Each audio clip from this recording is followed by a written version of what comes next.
Hey players, we got ourselves a little problem. Did you know that the average credit card debt for an American family is somewhere around $15,000? Hey, I'm just saying, this whole consumerism thing, yeah, it's not working out for us.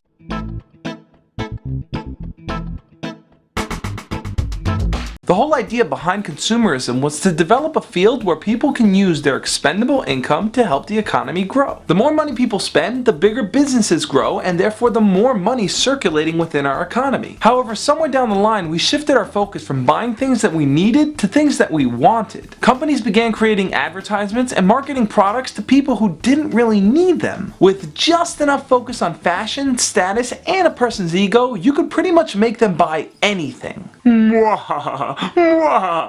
And the sad thing is, people ate it right up. We began to reshape what we saw as value. It got replaced with words like sale and 50% off. So the logic is, if we don't spend money now, we're actually going to lose more money than we would in the future when we would buy that item. Because not buying it is not a realistic option here. And because we're spending more and more, we take on things like credit cards that make us believe that we can afford it all. There's something in the human mind that makes us believe that we need fancy cars, LCD screens, and the Gruntmaster 6000, which of course is just a scaled down version of the Gruntmaster 9000, which is the version you really want. We pull ourselves deeper and deeper into the rabbit hole, which forces companies to do things cheaper in an effort to make it faster and more profitable. Don't forget more profitable. This is why in the past 50 years, Americans have spent 30% less of their income on food, 8% less on clothing, and 15% more on their houses. We fill up our meals with toxins in order to cut costs. We have people in China slaving away in these factories just so that they can make that new Abercrombie and Fitch sweater you want to wear. And we've unnecessarily expanded our homes to take up more resources and to take up much more land. Where does it stop?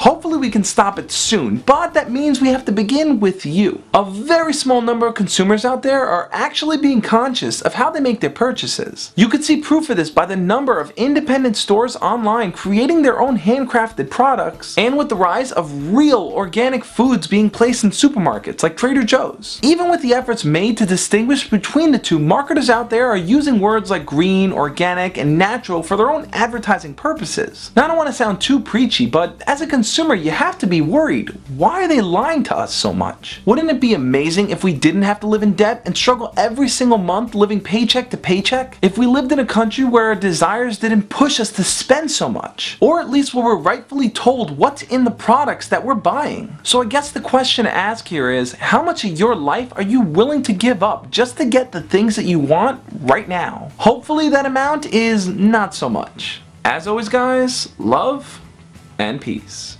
A lot of people act as if the planet belongs to them, that if they work hard enough, they can own a piece of it. We belong to this planet, but if we're just gonna rape it for its supplies, then I say we better get started in moving on that Mars project.